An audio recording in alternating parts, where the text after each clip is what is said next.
नमस्कार दोस्तों, welcome back to my YouTube channel. आशा करता हूं कि आप लोग अच्छे होंगे। मेरा नाम नितिन कुमार है। आप सभी का बहुत बहुत स्वागत है लूसेंट क्लासेस में। दोस्तों, आज हम बात करने जा रहे हैं फिजिक्स टॉपिक्स के बारे में। और ये जो हमारा जो टॉपिक्स है, ये मोशन इन स्ट्रेट लाइन है। आज हम लोग क्लास 11th का पढ़ेंगे सीबीएसई। तो ये दरअसल बहुत इंपॉर्टेंट है ये चैप्टर एसएससी प्रीलिम्स और डिफेंस का जो एग्ज़ाम की तैयारी करते हैं, जैसे कि एनडीए हो गया, एनए हो गया, इंडियन नेवी या एयरफोर्स की जो तैयारी करते हैं, तो उनके लिए बहुत ही अच्छा है। और क्लास जो 11th में है उन बच्चों के लिए ये जो दरअसल चैप्टर है, मैं जो बता रहा हूँ, ट्यूटोरियल बना रहा हूँ वीडियो, तो ये भी अच्छा है उन लोगों के लिए। तो प्लीज़ इस वीडियो को इन तक देखिए, क्योंकि जानने को आपको बहुत कुछ मिलने वाला है दोस्तों। तो चलिए दोस्तों, शुरुआत करते हैं।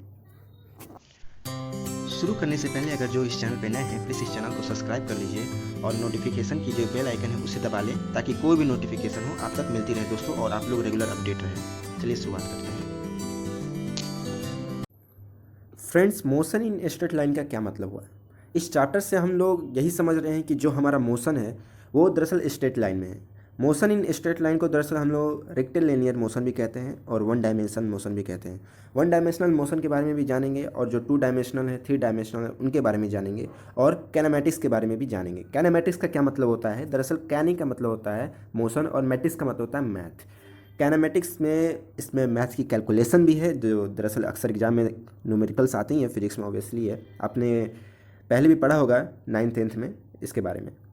तो दोस्तों, अब हम बात करते हैं मोशन के बारे में। तो मोशन वो चीज़ है जो आप हमारे बॉडी में कोई भी चीज़ सर्कुलेट होता है, ब्लड होता है, वेन होता है, पार्टिकल्स होते हैं बहुत सारे हमारे इन्वायरमेंट में, हमारे सोलर सिस्टम में, जो हमारे आसपास के सराउंडिंग एरिया में देखोगे कार चलती है, ये सब मोशन में है।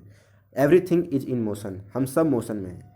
अगर आप कह सकते हैं कि रेस्ट में फिर क्या है, तो अगर आप मेडिटेशन करते हो, ध्यान लगाते हो, उस वक्त आप रेस्ट में होते हो। आप कोई चेयर पे बैठा है, जैसे एक बुक रख दीजिए चेयर पे, वो एक रेस्ट है।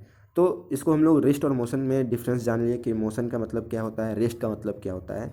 मतलब मोशन कहने का मतलब वो ऐसा ऑब्जेक्ट जो अपना पोजीशन चेंज करे सराउंडिंग के टाइम के अनुसार, और रेस्ट कहने का मतलब वो ऑब्जेक्ट जो अपना पोजीशन नहीं चेंज करे, जो उसके इधर गिर्द जो भी टाइम है घूम रहे हैं उस हिसाब से अपना पोजीशन चेंज ना करे, तो उसको हम लोग रेस्ट कहते हैं। पॉइंट मास उसको कहते हैं जिसको हम लोग कंसीडर करते हैं। जैसे कि आप स्पेस में जाओगे या फिर स्काई में अगर एरोप्लेन जा रही है, उड़ रही है, तो उसको एक पॉइंट मास को एज्यूम करके, कंसीडर करके, उसको हम डायमेंशनली पता करते हैं कि वो किस डायरेक्शन में जा रही है, उसकी कितनी वेलोसिटी है। तो इसके बारे में भी हम लोग जानेंगे दोस्तों। तो चलिए नेक्स्ट बात करते हैं कि कितने टाइप के मोशन होते हैं। तो दरअसल हमने जैसे बात किया कि वन डायमेंशनल मोशन होते हैं, टू डायमेंशनल मोशन होते हैं और थ्री डायमेंशनल मोशन होते हैं। तो वन डायमेंशनल मोशन को हम लोग दरअसल लीनियर मोशन भी कहते हैं, जो स्ट्रेट लाइन में जाता है। और दरअसल ये जो दोस्तों मैं बात बता दूं कि इसका मतलब होता है कि अगर कोई व्यक्ति अगर स्ट्रेट लाइन में अगर मूव कर रहा है, तो उसको हम लोग बोलते हैं one dimensional motion. One dimensional motion का मेरे कहने का मतलब कि अगर आप ग्राफ पढ़े होंगे 9th में 10th में, तो आपको पता होगा कि एक होता है एक्स एक्सिस, एक होता है वाई एक्सिस, और एक होता है जेड एक्सिस। इतना तो आप जानते हो, यहाँ कोई कन्फ्यूजन नहीं है। तो दोस्तों, जो हमारा एक्स एक्सिस में जितने भी मोशन होते हैं उसको हम लोग वन डायमेंशनली मोशन कहते हैं। ग्राफ के अनुसार अगर समझोगे आप, तो एक्स एक्सिस के जो भी मोशन होते हैं वो दरअसल हमारा वन डायमेंशनल मोशन होते हैं। जैसे कि आप कोई ऑब्जेक्ट को फ्री फॉलिंग का केस ले लो, या फिर कोई आदमी चल रहा है एक्स एक्सिस में स्ट्रेट लाइन में, तो उसको हम लोग वन डायमेंशनली मोशन कहते हैं। नेक्स्ट बात करें कि टू डायमेंशनली मोशन क्या होता है, तो टू डायमेंशनली बेसिकली कहने का मेरा ये मतलब है कि जो ऑब्जेक्ट है मेरा, जो टू डायमेंशनली में घूमता है, एक होता है वाई एक्सिस, एक होता है एक्स एक्सिस। तो कोई एक ऑब्जेक्ट है, जैसे कि मान लीजिए एक आपका प्रोजेक्टाइल मोशन है, जो कि यहाँ से हमने एक बॉल को इस तरह यू शेप में, इस तरह से मतलब जाता है, प्रोजेक्टाइल को भी हम लोग टू डायमेंशनली मोशन कंसीडर किया जाता है।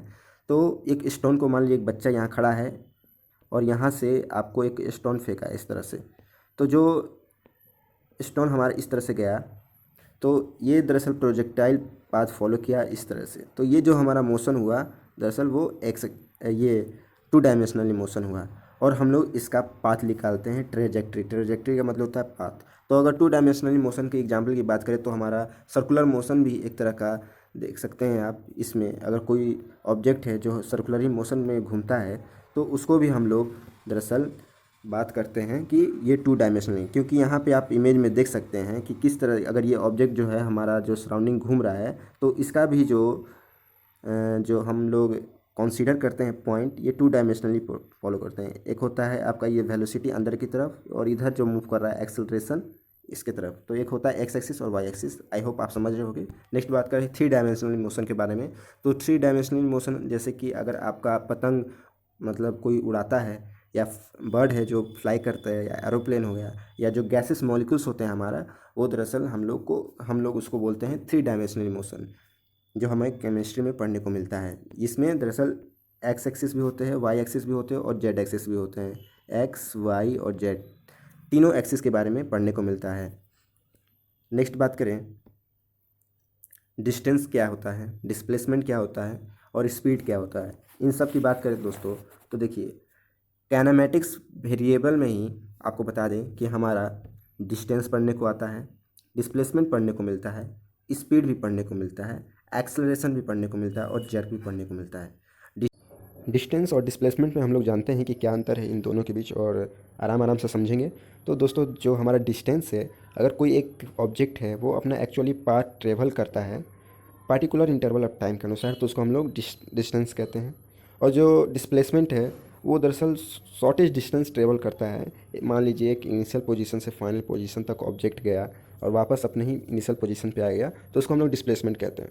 नहीं समझ में आया, कोई बात नहीं, एग्जाम्पल से समझते हैं। जैसे कि एक ऑब्जेक्ट है, वो एक बी की तरफ गया, ओके, नो प्रॉब्लम। तो ये ए से बी का जो हमारा डिस्टेंस हुआ उसको हम लोग डिस्टेंस कहते हैं। जाने का जो डिस्टेंस हुआ उसको हम लोग डिस्टेंस कहते हैं। अब डिस्टेंस हमारा ऐसे भी, ये दरअसल ए जो है बी की तरफ इस तरह से भी जा सकता है, एक जो रास्ता है इधर से भी जा सकता है। तो हमारा कितना रास्ता हुआ, एक रास्ता हुआ, 2 रास्ता हुआ और ये 3 रास्ता हुआ। मतलब 3 तरीके से जो ए जो है बी की तरफ जा सकता है, और यही जो 3 तरीका है वो हमारा डिस्टेंस है। लेकिन भैया डिस्प्लेसमेंट क्या है, तो डिस्प्लेसमेंट दरअसल ये जो 2 है ना, ये 2 जो है डिस्प्लेसमेंट है। तो 1 और 3 जो है ये हमारा डिस्प्लेसमेंट नहीं है। क्यों नहीं है, तो आप एक और समझो कि जो डिस्टेंस है ना उसका कोई डायरेक्शन नहीं होती है, क्योंकि ये एक स्केलर क्वांटिटी, और स्केलर क्वांटिटी की कोई डायरेक्शन नहीं होती है। और जो डिस्प्लेसमेंट है वो वेक्टर क्वांटिटी है, इसकी एक डायरेक्शन होती है, पार्टिकुलरली डायरेक्शन होती है जिसमें ये मूव करता है। तो इतना हो आप मतलब मैं समझ रहा हूँ कि आप लोग को समझ में आ गया होगा कि ये जो दरअसल डिस्प्लेसमेंट एक पार्टिकुलरली डायरेक्शन की तरफ मूव करती है, और जो डिस्टेंस होती है वो पार्टिकुलरली इसका कोई डायरेक्शन नहीं होता है। और एक बात और याद रखना कभी भी दोस्तों, कि जो हमारा डिस्टेंस होता है कभी भी नेगेटिव और जीरो नहीं होता है, लेकिन डिस्प्लेसमेंट जीरो हो सकता है। इनिशियल पोजीशन फाइनल पोजीशन, आप मान लो ए हो और बी की तरफ जा रहे हो, आपकी इनिशियल पोजीशन पहले 0 थी और फाइनल पोजीशन कुछ 6 है, तो याद रखना इसकी कोई डिस्प्लेसमेंट की होती है, और ये नेगेटिव भी होती है जो डिस्प्लेसमेंट है, और पॉजिटिव भी होती है। इसकी जो यूनिट है डिस्टेंस की वो मीटर होती है, और डिस्प्लेसमेंट में का भी जो यूनिट है वो मीटर होता है। एक बात और हमेशा याद रखना, जो डिस्टेंस होता है वो हमेशा ग्रेटर देन और इक्वल टू डिस्प्लेसमेंट के बराबर होता है, याद रखना, पूछे जाते हैं। और कभी भी अगर ऑप्शन में आपको ये दिखे कि लेस देन डिस्प्लेसमेंट के हो डिस्टेंस, तो वो रॉन्ग है, याद रखना। तो आई होप आपको पूरा कन्फ्यूजन दूर हो गया होगा डिस्टेंस और डिस्प्लेसमेंट में। स्पीड की बात करते हैं, तो दोस्तों स्पीड में हम यूनिफॉर्म स्पीड जानेंगे और नॉन यूनिफॉर्म स्पीड भी जानेंगे, एवरेज स्पीड भी जानेंगे। तो जो हमारा स्पीड होता है, जो कोई ऑब्जेक्ट ट्रेवल करता है, मान लीजिए हम आप हो ट्रेवल कर रहे हो, तो एक पार्टिकुलरली हम जिस डायरेक्शन में मूव कर रहे हैं और जिस हिसाब से मेरा टाइम चेंज कर रहा है, तो एक जो मोशन है हमारा उसकी एक स्पीड भी हुई होगी, हम जिस तरह से मूव कर रहे हैं। तो उसी को बोला जाता है कि अगर जिस रेट से आपका पोजीशन जो है ऑब्जेक्ट का किसी डायरेक्शन में चेंज हो रहा है, तो उसको हम लोग स्पीड कहते हैं। स्पीड की फॉर्मूला होती है डिस्टेंस अपॉन टाइम, याद रखना। क्योंकि न्यूमेरिकल्स भाई है तो भाई याद रखना पड़ता है, क्योंकि न्यूमेरिकल्स के लिए हमें फॉर्मूले की ज़रूरत होती है, और फार्मूला हमें नहीं पता होगा तो भाई न्यूमेरिकल्स हमसे बनेगा नहीं। तो याद रखना स्पीड की कोई डायरेक्शन नहीं होती है, स्पीड हमारा स्केलर क्वांटिटी होता है, और इसकी जो डायमेंशन फार्मूला होती है m⁻0 t⁻⁻1 होती है। याद रखना, एग्जाम में अक्सर जो कॉम्पिटिटिव एग्जाम में पूछे जाते हैं। यूनिफॉर्म स्पीड की बात करें कि वो ऐसा ऑब्जेक्ट जो यूनिफॉर्मली मूव कर रहा हो, मतलब एक यूनिफॉर्म डायरेक्शनली मूव कर रहा है equal interval of time. Graph से समझे तो मान लीजिए ये कोई डिस्टेंस है हमारा एक्स टी ग्राफ मान लो, तो ये यूनिफॉर्मली इस तरह से मूव कर रहा है। तो जो इसका जो टाइम है इक्वल इंटरवल ऑफ टाइम के अनुसार ये मूव कर रहा है। पहले इसकी डिस्टेंस थी मान लो 2, 4, 6, 1 सेकेंड, 2 सेकेंड, 3 सेकेंड। तो इक्वल इंटरवल ऑफ टाइम में ये यूनिफॉर्मली मूव कर रहा है, तो इसको हम लोग यूनिफॉर्म स्पीड कहते हैं। नॉन यूनिफॉर्म स्पीड कि मान लीजिए अभी इसकी जो स्पीड है 2 है, फिर 5 हो जाती है, फिर 3 हो जाती है, फिर 0 हो जाती है। तो ये हो गया हमारा नॉन यूनिफॉर्म स्पीड। और यूनिफॉर्म स्पीड के बारे में आप समझ रहे हो, मैंने ग्राफ से भी बहुत अच्छे से समझाया, ताकि जैसे आप यूनिफॉर्म में जैसे 2 है, 4 है, 6 है, 8 है, इस तरह से हमारा जो ऑब्जेक्ट है मूव कर रहा है इस स्पीड में, तो यूनिफॉर्मली मूव कर रहा है। एवरेज स्पीड के कहने का मतलब जो स्पीड होती है जितने भी, मान लो कि आप इस तरह समझो कि मैंने जितने भी वीडियो बनाए, आपसे अगर बोला जाएगा कि बताइए कि मैंने जितने मेरे यूट्यूब पे जितने भी वीडियो है, अगर उसकी हम एवरेज कैलकुलेशन करेंगे तो क्या होगी, तो जितना वीडियो है आप पूरा सबको जोड़ोगे, ठीक है। अब जितना वीडियो आप जोड़ोगे उसकी आप कोई एवरेज निकालोगे, तो उसी हिसाब से एवरेज स्पीड होती है कि मान लो जितना भी स्पीड हुआ आप माने चले हो मान लो 2 2 मीटर पर सेकंड चले हो, 4 चले हो, 6 चले हो, 7 चले हो, पार्टिकुलरली टाइम पे जितना T1 टाइम पे चले हो, T2 टाइम पे चले हो, T3 टाइम पे चले हो, तो इन सब को जोड़ के एक साथ आप यहाँ समझोगे, ज़्यादा बेटर आपको समझ में आएगा। तो यहाँ पे आप समझ रहे हो कि जितना हम सेकंड चल रहे हैं और जितना मेरी स्पीड है, total speed divided by total time, उसी को हम लोग बोलते हैं एवरेज स्पीड। चलो दोस्तों, इतना तो समझ में आ गया होगा। नेक्स्ट बात करें कि इंस्टेंटेनियस स्पीड क्या होती है। तो इंस्टेंटेनियस स्पीड दरअसल किसी एक पार्टिकुलर टाइम के लिए, मतलब for a small time that is dt के लिए जो हमारा स्पीड चेंज होता है ना, उसको हम लोग कहते हैं इंस्टेंटेनियस स्पीड। जब हम निकालते हैं जो डेल्टा, मतलब बोलते हैं D S divide by D T, delta S divide by delta T, इसकी फॉर्मूला होती है, लिमिट से निकलती है, याद रखना है, कहीं भूलना नहीं। अब बात करते हैं वेलोसिटी से। तो देखो भाई, वेलोसिटी वो है जो हमारा ऑब्जेक्ट का जो डिस्प्लेसमेंट है वो एक यूनिफॉर्म पार्टिकुलरली डायरेक्शन में मूव कर रहा हो, क्योंकि डिस्प्लेसमेंट है, और वो पार्टिकुलरली एक रेट से उसका जो टाइम है वो भी चेंज कर रहा है। मतलब आप कह सकते हो कि डिस्प्लेसमेंट डिवाइडेड बाई जो टाइम होता है उसको हम लोग वेलोसिटी कहते हैं, और स्पीड जो होता है वो डिस्टेंस डिवाइडेड बाई टाइम होता है। वेलोसिटी दरअसल हमारा वेक्टर क्वांटिटी होता है, ये जीरो हो सकता है, पॉजिटिव होता है, नेगेटिव होता है, लेकिन जो हमारा स्पीड है वो कभी भी जीरो नहीं होगा, सॉरी जीरो में भी हो सकता है, क्यों नहीं, लेकिन नेगेटिव नहीं हो सकता है स्पीड। और इसकी जो है डायरेक्शन हो सकती है, जैसे कि मैंने बताया कि वेक्टर क्वांटिटी है तो इसके मैग्नीट्यूड और डायरेक्शन तो हो गई। यूनिफॉर्म स्पीड जो एकदम यूनिफॉर्म रेट से मूव करे, जो कांस्टेंट रेट से इसकी जो वेलोसिटी हो वो मूव करे, किसी ऑब्जेक्ट की velocity at A particularly displacement के अनुसार वो मूव करे। नॉन यूनिफॉर्म वेलोसिटी कहने का मतलब कि वेरिएबल डिस्प्लेसमेंट है, 2 है, 4 है, मान लो, फिर 3 हो गया, फिर 1 हो गया, कुछ इस तरह से मूव कर रहा है उसकी वेलोसिटी, तो उसको हम लोग कहते हैं नॉन यूनिफॉर्म वेलोसिटी।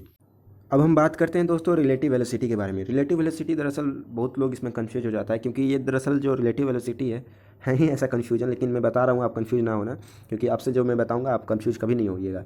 तो रिलेटिव वेलोसिटी को दरअसल हम लोग रिलेटिव एक्सेलरेशन भी कहते हैं, रिलेटिव डिस्प्लेसमेंट भी कहते हैं, डिस्टेंस भी कहते हैं, और मोशन भी कहते हैं दोस्तों, याद रखना। इसका मतलब ये है, अगर तुम्हारे लिए जो कोई ऑब्जेक्ट मूव कर रही है तो किसी और के लिए वो जो ऑब्जेक्ट है मतलब वो रेस्ट में है। जैसे अगर आप कोई ट्रेन को मूव करते हुए देख रहे हो तो आपके लिए वो जो ट्रेन है वो मूव करिए, लेकिन जो लोग हैं उस ट्रेन में बैठे हुए हैं उनके लिए जो ट्रेन है वो दरअसल रेस्ट में है। तो जितने भी मैंने पॉइंट बताए, जो ये सब दरअसल डिसाइड किया जाता है एक फ्रेम ऑफ रेफरेंस से। अगर ट्रेन है और उसमें कोई लोग बैठे हुए हैं और आप बाहर से उसे देख रहे हो, तो आप जो है एक फ्रेम ऑफ रेफरेंस लेते हो। कोई भी का किसी चीज़ का रिलेटिव वेलोसिटी निकालने के लिए, रिलेटिव एक्सेलरेशन निकालने के लिए हमें फ्रेम ऑफ रेफरेंस चाहिए, जहाँ पर जो ऑब्जर्वर है, मतलब कहने का मतलब ऑब्जर्वर को ट्रेन में बैठा दो तो फ्रेम ऑफ रेफरेंस आपका ट्रेन हो जाएगा दोस्तों, जिसको हम लोग बोलते हैं कि रिलेटिव वेलोसिटी किसी ऑब्जेक्ट का अगर निकालना हो A with respect to B, तो relative velocity of A minus relative velocity of B. जैसे यहाँ पे आप देख रहे हो, मान लो अगर आपको इतना भी नहीं समझ में आया तो मैं आपको बता रहा हूँ कि मान लो कि एक पुली है, ठीक है, ये आपका एक पुली है, इस पर आपका मान लो एक भाई, आपका अपना भाई यहाँ पे का बैठा हुआ है, ठीक है, और ये मान लो 10 मीटर पर सेकंड के स्पीड से, वेलोसिटी से आगे की तरफ मूव कर रहा है, और जो आप हो, आप यहाँ खड़े हो और आप अपने भाई को देख रहे हो अपने भाई को मूव करते हुए कि हाँ भाई चलो ये जो है हमारा भाई जो है छोटा भाई जो पुली पे बैठा हुआ है वो 10 मीटर पर सेकंड के हिसाब से मूव कर रहा है। तो आप मान लो आपका भाई ए पॉइंट हो गया और आप बी हो गए, तो आपके लिए जो आपका भाई है वो तो 10 मीटर पर सेकंड से मूव कर रहा है, लेकिन आपके भाई के लिए आप जो हो रेस्ट में हो दोस्तों, याद रखना। तो इस तरह से आप समझो कि the relative velocity of A with respect to B is equal to velocity of A minus velocity of B. Means velocity of A क्या है, तो भाई वेलोसिटी ऑफ ए 10 है, और एक मिनट, वेलोसिटी ऑफ ए जो आपका 10 है और आप इसमें माइनस कर रहे हो बी जो आप हो 0, तो आपका टोटल जो हो गया रिलेटिव वेलोसिटी आपका 10 मीटर पर सेकेंड के रेट से आपका आंसर आ गया। तो आई होप आपको इतना तक कन्फ्यूजन नहीं हुआ होगा। अगर कोई ऑब्जेक्ट मूव कर रहा है, दो ऑब्जेक्ट है सेम डायरेक्शन में मूव कर रहा है दोस्तों, यहाँ पे देखो सेम डायरेक्शन में मूव कर रहा है। मान लो कि आप अब हो गए हो, आप भी पुली पे बैठ गए हो, मान लो आप भी पुली पे बैठ गए, आपका भाई भी पुली पे बैठ गया, ए और बी। चलो भाई दोनों लोग बैठ गए आराम से पुली पे, और आप लोग मूव कर रहे हो 10 मीटर पर सेकंड के हिसाब से, ठीक है, आपका जो पुली है मूव कर रहा है, लेकिन आपका भाई आपको तो देख रहा है तो आप रेस्ट में हो, और आप अपने भाई को देख रहे हो तो वो भी रेस्ट में है। तो यहाँ पे जो रिलेटिव वेलोसिटी है with respect to each other, आप दोनों के रेफरेंस में, वो दरअसल 0 हो जाएगी दोस्तों। कैसे? क्योंकि relative velocity of A with respect to B, तो relative velocity of A minus relative velocity of B, जो आपका वेलोसिटी है 10 है, आपके भाई का रिलेटिव वेलोसिटी 10 है, दोनों को माइनस कीजिएगा तो 0 आ जाएगा दोस्तों। तो इस तरह से आप आई होप समझ रहे हो। नेक्स्ट बात करें कि अगर दो ऑब्जेक्ट है अब अपोजिट डायरेक्शन में मूव कर रहा है, तो उसका जो फॉर्मूला होगा relative velocity with respect to each other की बात करें दोनों ऑब्जेक्ट का, तो ए प्लस बी हो जाएगा। मतलब जो रिलेटिव वेलोसिटी ऑफ ए है, ए बी अगर हम निकाल रहे हैं, तो पहले तो हम अगर अपोजिट डायरेक्शन में, आप यहाँ देख रहे हो कि मूव कर रहा है, दोनों एक दूसरे को इस तरह से मूव कर रहे हैं एक दूसरे से, तो जो ए है माइनस जो रिलेटिव वेलोसिटी है बी है, वो दरअसल निगेटिव रहेगी। इसको आप समझिए एक नंबर सिस्टम से मैं बता रहा हूँ। नंबर सिस्टम आपने पढ़ा होगा कि जो जीरो के हमारे लेफ्ट साइड में होता है वो दरअसल नेगेटिव वैल्यू होती है, और दरअसल जो राइट साइड में होता है पॉजिटिव वैल्यू होती है। अगर आप इस तरह से समझोगे तो आपको समझ में आएगा बहुत अच्छे से, तो आप इस फार्मूला को भी आप समझ लोगे। अब बात करते हैं कि अगर कोई दो ऑब्जेक्ट है और उसमें मान लीजिए मूव कर रहा है किसी एंगल थीटा से, तो दरअसल उसका फार्मूला हो जाएगा relative velocity of A with respect to B is equal to root under velocity of A का square plus velocity of B का square minus velocity of A B cos theta. याद रखिएगा दोस्तों।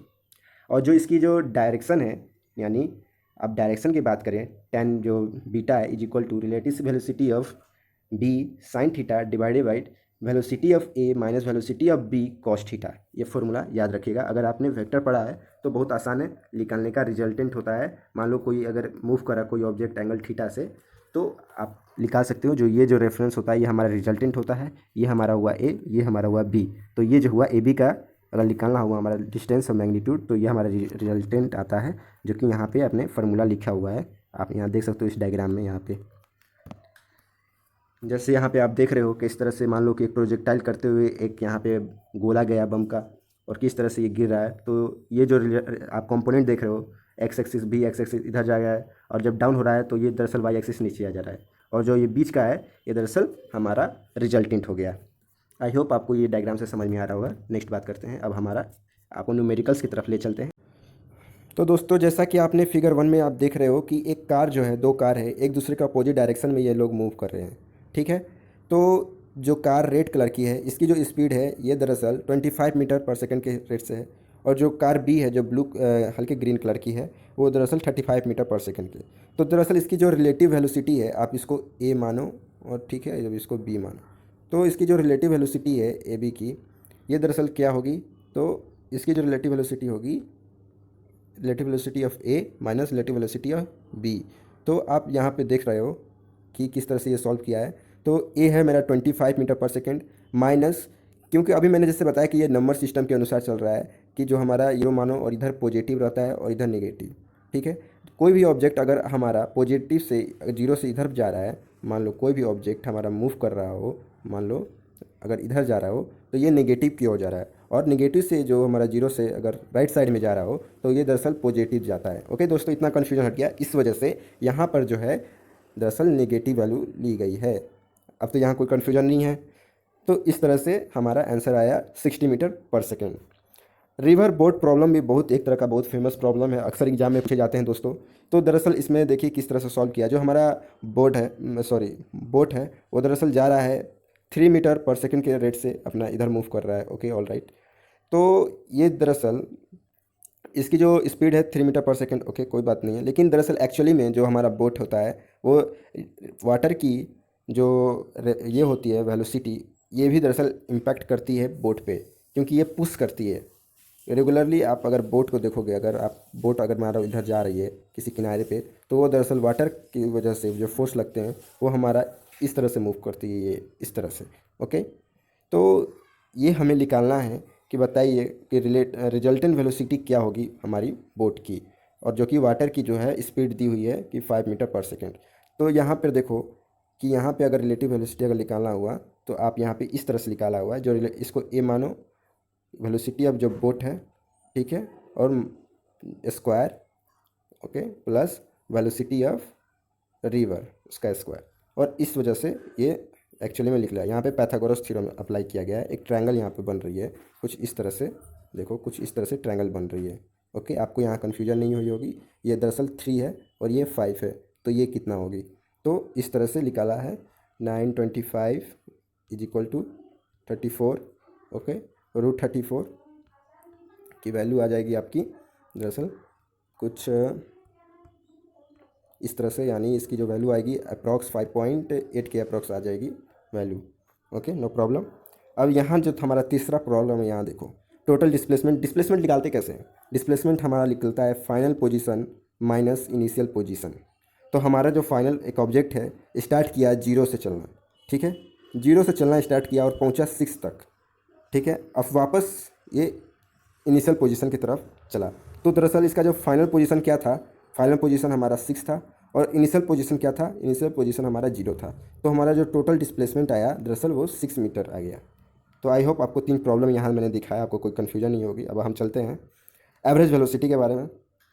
तो एवरेज वेलोसिटी, जैसा कि हमने पढ़ा कि एवरेज स्पीड के बारे में, कि जितने भी टोटल वेलोसिटी हैं उन सब का सम और टाइम कितना हुआ उन सब को जोड़ के एक इस तरह से delta S dividable delta T करके इसे सॉल्व कर दें, तो ये हमारा एवरेज वेलोसिटी आती है, मतलब total displacement per unit total time taken. तो हमारा क्या आता है, एक मिनट सॉरी, तो हमारा आता है एवरेज वेलोसिटी। एक्सेलरेशन क्या होता है, तो एक्सेलरेशन हमारा होता है जो वेलोसिटी चेंज करता है at a particular interval of time के अनुसार, उसको हम लोग एक्सेलरेशन कहते हैं। Delta V upon delta T, ये दरअसल हमारा वेक्टर क्वांटिटी है, और इसकी जो डायमेंशन होती है दरअसल m⁻0 L t-2। जब आपने यूनिट एंड डायमेंशन पढ़ोगे आपको पता चलेगा कैसे निकालते हैं। और इसकी जो यूनिट होती है एक्सेलरेशन की वो मीटर पर सेकंड स्क्वायर होती है दोस्तों। एग्जाम्पल से समझते हैं और डिटेल में कि कैसे निकालते हैं एक्सेलरेशन।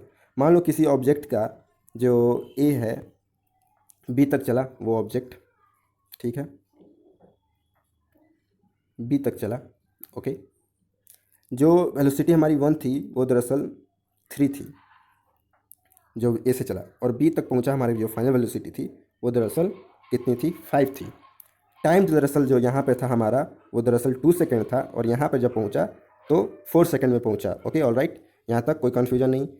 अब दरअसल इसे निकाला कैसे गया है, तो जैसा कि हमने बताया कि जो वेलोसिटी 1 थी वो दरअसल 3 मीटर थी। ओके, तो v2 minus v1 divided by t2 minus t1, ये हमारा होता है एक्सेलरेशन। तो इस तरह से सॉल्व किया गया है क्वेश्चन को, और आप सॉल्व कर सकते हैं। नेक्स्ट हम नेक्स्ट बात करें कि अगर एक्सेलरेशन के बारे में बात करें दोस्तों, कि एवरेज वेलोसिटी और एवरेज स्पीड की बात करें, उन दोनों का रेशियो क्या होता है दोस्तों, तो याद रखिएगा ये दरअसल जेई में एक क्वेश्चन हमेशा पूछा है। एक मिनट, जेई में क्वेश्चन पूछा है कि अगर एवरेज स्पीड, याद रखो एवरेज स्पीड जो हमारा होता है वो greater than equal to average velocity होता है, याद रखना है। एवरेज स्पीड हमारा greater than equal to average velocity, ठीक है, और इन दोनों का रेशियो, एवरेज स्पीड और एवरेज वेलोसिटी का जो रेशियो होता है ग्रेटर देन इक्वल टू 1 होता है। दरअसल जेई में क्वेश्चन पूछा है, तो याद रखिएगा इस चीज़ को। अब फर्दर हम नेक्स्ट बात करेंगे अगले वीडियो में, क्योंकि आज का जो टाइम है बहुत ज़्यादा हो गया है दोस्तों। तो दोस्तों कल हम लोग बात करेंगे डिफरेंट ग्राफ ऑफ मोशन के बारे में, और यूनिफॉर्मली एक्सेलरेटेड मोशन के बारे में बात करेंगे, equation of uniformly acceleration motion के बारे में, मोशन अंडर ग्रेविटी के बारे में नेक्स्ट वीडियो में हम लोग बात करेंगे। तो दोस्तों बने रहिएगा, इसी तरह हमसे जुड़े रहिएगा, और इस वीडियो को ज़्यादा से ज़्यादा शेयर कीजिए और लाइक कीजिए। दोस्तों पसंद आए तो प्लीज़ कमेंट कीजिए। अगर कोई भी आपको डाउट होता है तो नीचे कमेंट करके मुझको बताइए, और ज़रूर फीडबैक दे हमारी यूट्यूब चैनल को। आज के लिए बस इतना ही दोस्तों, धन्यवाद। Have a good day.